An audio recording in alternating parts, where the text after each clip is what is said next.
Hey everyone, this is Laura Cerrano from Feng Shui Manhattan and Long Island. Today I want to talk to you about the area of partnership on the Bagua when we use Feng Shui to dress the home. Common questions are with this area is how do I call in a loving, lasting relationship?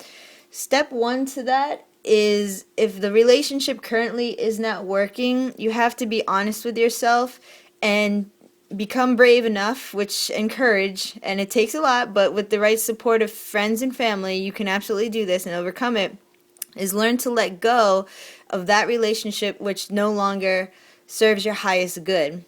And once you come to that realization and start the process of letting go, that is when you can start to make room for a true unconditional loving relationship to come in and manifest into your life. So you have control of this, but for a lot of people, they're still unaware, and so I'm going to help give you some insight today. So with that said, the area of partnership is located in the back right-hand corner of your entire house, or if you're going into an individual room, it's also standing from the entry point of that given room. It's also located in the back right-hand corner. So what I've done here today is I've actually cleared off the shelf to try to give you a, if you will, real-life example of how to arrange objects, colors, textures, word art, if you will, anything like that to match the intentions that you have set for finding, if you will, commonly referenced as true love. So with that said, what I've done is gathered a whole bunch of objects that you can see right here. I'm not going to use all of them, but just I want to kind of put them here, and then I'm going to mindfully place them on this shelf based on the intentions of the characteristics of that being or person. Again, this is just an example of who I or anybody, it will always vary, would like to manifest or call into my life, that I'm certain that is the qualities, the foundations of that being. So what I always recommend for my clients to do, and this is kind of with every area if you think about it, is to get a blank piece of paper, if you will, maybe make like a little card or something, and basically write down at least, let's say maybe at least 8 to maybe 10 or 9 foundational qualities of that person that you are certain to call into your life, that you're certain to manifest when it comes to the area of partnership. Keep it simple. So think about it. Take a moment. Sit down. This is a process that should not be rushed. So, for example, if someone says, I just want love, whatever, that's exactly what you're going to get. You're going to get a whatever type of person who doesn't care, because that's the amount of effort you just put into manifesting. So really be careful, because the universe is extremely literal. But if you take the time, and if you want to write it down, or you have these thoughts already in your mind, for example, somebody would probably want an individual who has a lot of integrity. So that's really a solid foundation. It kind of sums up a lot of stuff already. A person who is honest, who is truthful, who is fun, who is maybe spontaneous, who's creative, who likes to travel, a person who is family oriented. So these are qualities that make up a good moral foundation of that individual, that person, that human being, that spiritual being. So that's what we're getting at. So let's say you make the list, you have at least 9 to 10, give or take.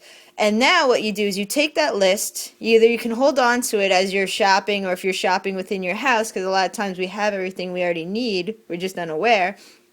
And based off those descriptions in that list, you're going to start to look at objects that match that written intention. So, for example, we'll start here. Let's say you are looking, or you're certain, I don't want to say looking, you're certain to manifest a being into your life who is one who embraces you, who embraces the relationship, who understands the integrity of what it, who has integrity basically, who understands the meaning of integrity and does it, and doesn't just talk about it. So this could be a perfect example of that object. So let's say we mindfully place it on our partnership area in this little shelf to highlight what it is that we're calling in. And let's say you can take it to other levels. Maybe that's how one person might see this. Or maybe one person says, oh no, you know what? I see this as a balanced relationship. They're together, they're embracing each other, but also they're kind of slow dancing. And I like to dance, so it's going to vary for everybody. The actual title to this sculpture is called Promise. So even the intention behind making a piece that you choose to pick up and place in your home creates a different type of energy surge. So that's something to be mindful of. Let's say you find an image, or you personally enjoy traveling, right? So you want to call in a person who you can share that lifestyle with. So let's say you come across an image that either you took or maybe a family member took, it doesn't matter, and it captures that concept or that symbolism of traveling abroad. So now you have that image blended with the sculpture that is of integrity and embracing and so on and so forth. So now we're fusing these two concepts together. Let's take it to the next level. Maybe you are a creative individual or spontaneous and vibrant, or maybe you want to call someone like that into your life. So again, you're going to find objects that mirror that concept. So here we have a photo of a palette of colors that are vibrant, that are creative. So that's the type of energy that starts to mirror into these arrangements of objects based on the intentions you set.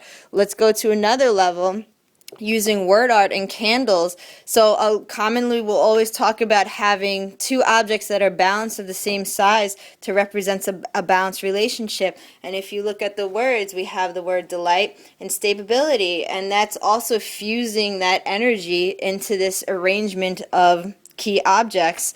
So these are really fast examples of how one can start to assemble on a physical level when it comes to Feng Shui blended with interior design, how to mirror what it is that you are certain to manifest into your life. So keep that in mind. It's not placement of objects first, it's the intentions that you're setting to create the foundation of mindfully placing these objects, and then taking action with putting yourself out there, talking to people, so it's a blending of both. And sometimes you may even come across divine intervention, which is really, really awesome. All right, so if you have any questions, again, my name is Laura Cerrano of Feng Shui Manhattan and Long Island, and here's my contact information. So hopefully I will hear from you if you're interested in a consultation, or if you have any questions again. All right, I hope this information has helped you guys gain a deeper insight on how to arrange objects for calling in loving, lasting, unconditional, loving relationships. Be well, everyone.